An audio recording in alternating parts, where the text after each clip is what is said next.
Buhay pa yan. Bakit tayo na magpahinga? Matanda na. Magandang araw po sa inyo lahat, sa mga nagpapakalat sa TikTok ng merong masamang balita kay former President Duterte. Hindi po yun totoo. He is alive and kicking at binabati kayo. Mga kababayan ko, kumusta kayong lahat? Ako po yung matanda na. At hindi natin maiwasan yung balita na ngayon nagkasakit. Wala naman akong sakit at feeling ko hindi naman ako mamatay ngayon kagad. Nandito ako sa bahay. Ito si Bong. Ako retired na. Makita mo Bong yung maliit ko na bahay. Kain lang niya. Housing lang ito. Housing ito ng... Batiin mo lang sila, yung mga Pilipino. Nandito lang ako nagre-relax. At nagbabati sa inyo ng magandang araw sa lahat ng Pilipino.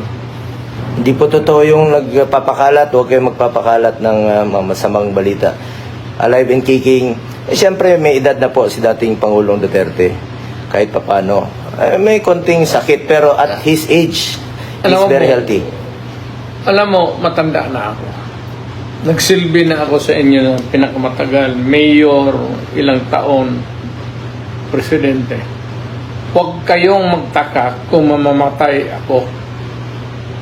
Mas mabuti pang magtanong, bakit pa buhay pa yan?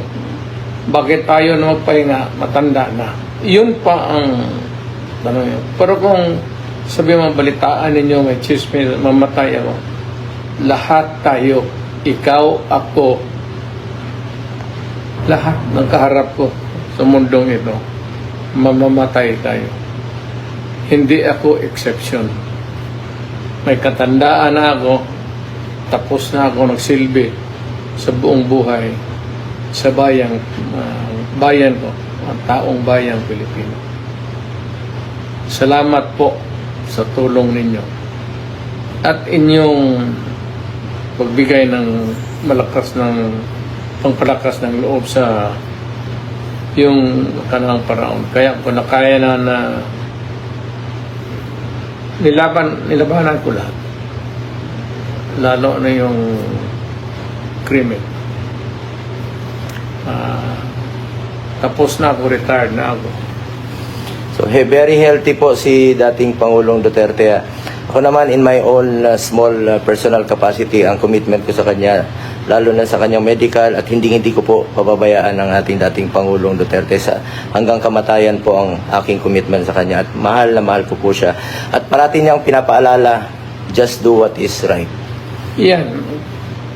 Magtanong kayo ng anong pinaka-advice ko para sa iyo at para sa mga anak at apo ninyo. Isa lang.